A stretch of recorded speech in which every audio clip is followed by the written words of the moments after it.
Hello, everybody. Let's take a look at daily oral language sentence number 55.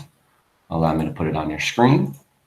Okay, I took a look at it a second ago, and I'll tell you this is not a very difficult sentence. I believe we should be able to get most of this done. I bet you most of you can get it done without any help from me. Why don't you give that a shot?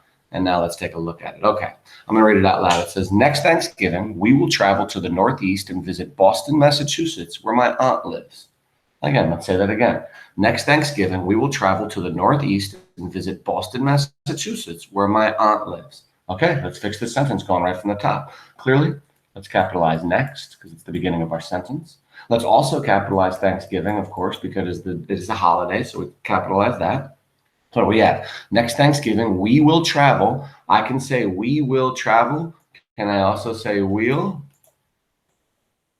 travel as well?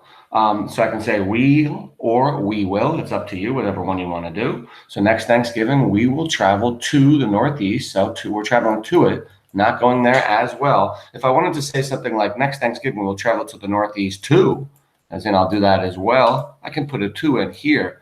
But remember, if I'm going to the Northeast, then it's just one O. So let's continue. Next Thanksgiving, we'll travel to the Northeast. Oh, take a look at Northeast. What do I have to do to that? In this case, I'm going to capitalize it because I'm using Northeast as a location, not a direction. So if I said we're traveling northeast to get to Boston, Massachusetts, then I wouldn't capitalize it because that's a direction.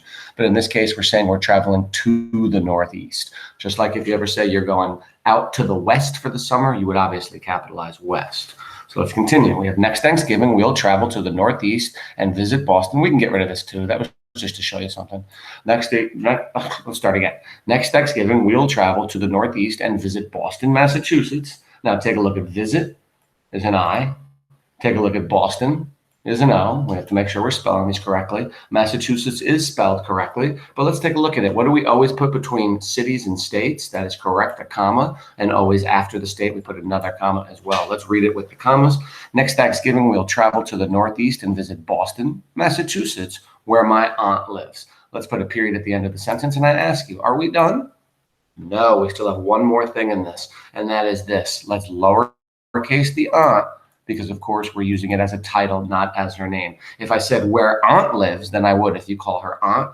But by saying my aunt, we do not capitalize it. So let's take a look at our sentence, make sure we did everything correctly.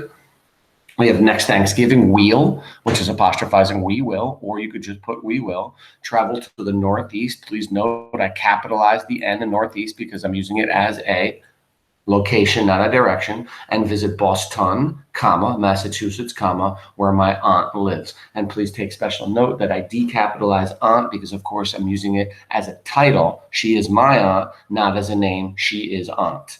Is everybody cool? Excellent. Very nice job today. Thank you very much.